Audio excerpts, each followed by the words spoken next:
I hadn't seen anyone when I was there, but the camera showed something watching me the entire time. I remember leaning closer to the screen trying to make sense of it, telling myself it had to be some weird lighting trick, until the shape moved. Slowly, just one step forward into the light, revealing something that looked almost human, but wrong somehow. Too thin, too tall, its arms hanging longer than they should. My stomach dropped.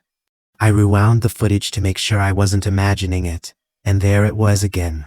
Me walking down the hallway, stopping to check the doors, and that thing standing behind me the whole time. I grabbed my radio and called Dale, but it went straight to voicemail. For a minute I considered just leaving, getting in my car and quitting right there. But curiosity got the better of me. I kept watching the camera. The hallway was empty again. No sign of the figure. Around 1:30 a.m., something else happened.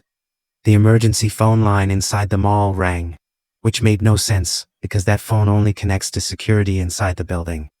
I answered it and heard nothing at first, just a low static sound, then a faint breathing noise. I said hello. Security office, thinking maybe the dentist had come back for something, but the breathing kept going, slow and uneven, like someone standing very close to the receiver. I took the night shift at the Ridgeway Mall in Northern Illinois during the winter of 2022, mostly because it paid $2 more an hour than my old warehouse job, and because, according to the guy who hired me, it was the easiest security work in the county. Just walk the halls, check a few doors, and sit in the security office watching cameras while the place stayed locked up until morning. Ridgeway Mall had been mostly abandoned for years, one of those huge American shopping centers built in the late 80s that slowly died when online shopping and a newer mall 20 miles away pulled all the stores out. By the time I started working there, only 3 places were still operating: a small gym near the old food court, a dentist office that kept weird evening hours, and a storage facility using the old Sears wing. Everything else was dark, shuttered, and dusty. The first night I showed up, the parking lot looked like an empty football field under the orange glow of the streetlights. Snow piled along the edges, and not a single car, except mine and the gym manager's pickup. The wind kept pushing loose plastic bags across the asphalt, and every time one scraped along the ground, it sounded like someone whispering. Inside, the mall smelled like old carpet and cleaning chemicals. The escalators were frozen in place. The music system had been shut off years ago, and the only lights left on were those buzzing fluorescent tubes spaced along the corridors. My boss, a heavy-set guy named Dow. Around midnight the gym closed and the manager waved goodbye as he left, meaning I was officially the only living person inside the mall. That was when things started getting weird. I was sitting in the security office watching the camera feeds when I noticed movement in one of the screens. Not a person exactly, more like a shadow slipping past the far end of a hallway. At first I assumed it was just a light flicker, or maybe a reflection from outside, but then it happened again, a dark shape crossing the corridor where no one should have been. I checked the label on the monitor, Hallway C. I remember staring at that screen for a good 10 seconds, before grabbing my radio and flashlight. The walk there took about 2 minutes, past the silent food court, and down a narrower section of mall that used to lead toward a JCPenney. The lights seemed dimmer there, like some of the bulbs were dying.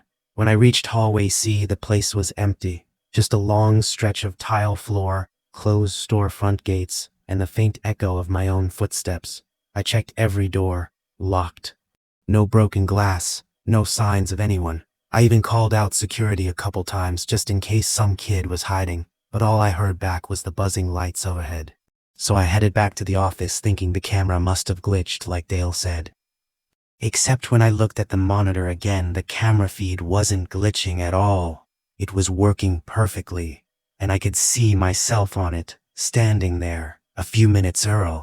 Then, a voice whispered something I could barely make out. Still here. The line went dead.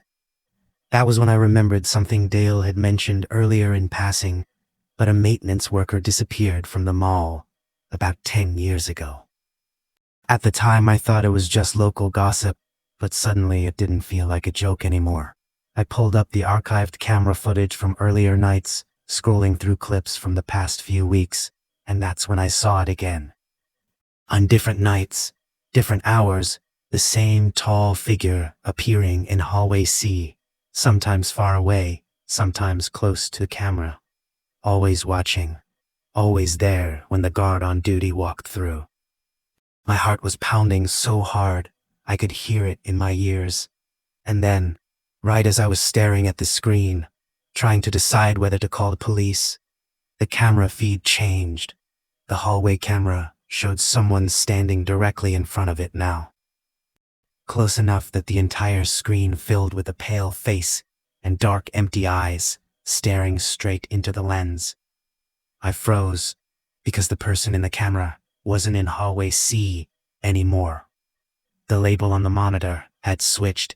Security office, hallway. The thing wasn't across the mall anymore. It was right outside my door. And I realized something even worse a second later. The security office hallway doesn't have a camera. That feed was never supposed to exist. And the face on the screen slowly smiled as the doorknob behind me began to turn.